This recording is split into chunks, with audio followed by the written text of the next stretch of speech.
ọkwa ụnụ mana ụzọ ibe na-abọ ka eji ama agbala ka ibe ya ogo na ọ bụrụ na ọ naghị eme mmụọ ma na-eme njọ maka na anụ ọbụla bi n'ọnụ nwere ibe ọ na-eme kiriri ọ bụrụ na ọ naghị ata atọ ma na-agba agba na ibe ọbụla nwere ugwu kwesịrị ka obodo kwari ya ugwu n'eziokwu o ji wuru n'obodo tụwa ebeba ji dị ebube ma na nke obodo abụ na-eme agwụrugo kedu ibe ọgwọ na ogu nwa na nke ududo na-ekwude ọ bụ tata ka a na-eri oriri ncheta ọmụmụ nnukwu ada mụrụ n'obi ikuneji eze ukwu na agbịrịgba na nka Chief Mrs. Ifeoma eze nne ya Adachimereze na Nanka Adadibugwu the source agbara ka ibere ogo ome nwanne ibe nwanne na-adị mma the CEO Lift Aqua Table Water Nigeria Limited mmiri ndụ mmiri na-edozi arụ nse ebe ọ bụ na ị nọ n'ala Igbo be anyị biko bụ chọwa Lift Aqua Table Water maka na NAFDAC atụnyechago nyabụ ibe wee were nnukwu asambodo nye ego n'aka sisi bụrụ nya bụ mmiri kewa ụmụ Igbo niile ka anyị ṅụwa na nya bụ mmiri ya edozi arụ na oyi agwọkwọ ya n'elu ya Adachimereze na Nanka asị m gị jide ka iji na nke na-ekwu nke anyị ọ bụ ya nwa bụkwa CEO Lift Luxury Drive ụgbọ ndị ọma ụgbọ eji eje njem na Naịjirịa niile ebe ọ bụ na ị nọ n'ala Naịjirịa gbawa Lift Luxury Drive eziokwu na o ji ebugu buru ebe ị na-eje maka na ọgbasa ndị prọfeshọnal drivers na-agbanya bụ ụgbọ unu amalụgo na-eji ibe eji ekwe ịgba kwee ịgba ọha ọnụ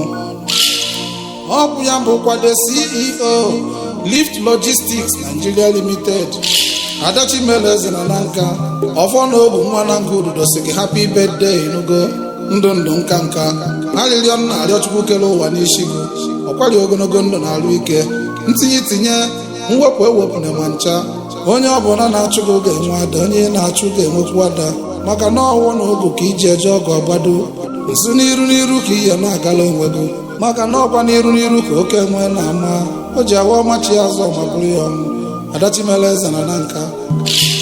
ọgwago nwawa onye ṅụrụ iyi si na asụsụ Igbo ejere na ana ị na-akwanyite ụmụ Igbo niile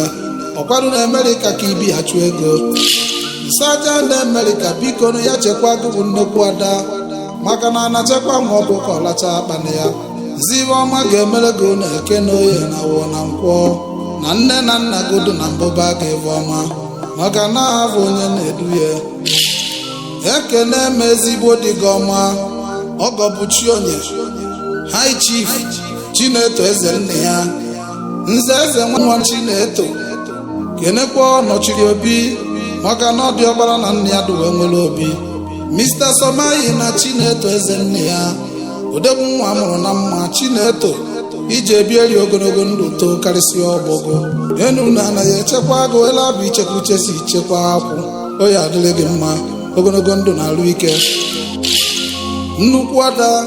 mụ nwawa ọhụọ na ogu nwa na nke ududo na agologo ọhụụ ogologo ndụ na arụ ike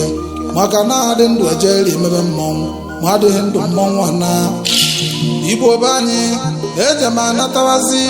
maka na ọ na-awa anụ karịa na-alụzi ọ dị nwa ogbenye ka ya hụrụ ozu eje ma anatawa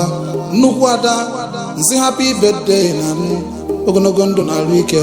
ụmụ Igbo kwenere nụ m ise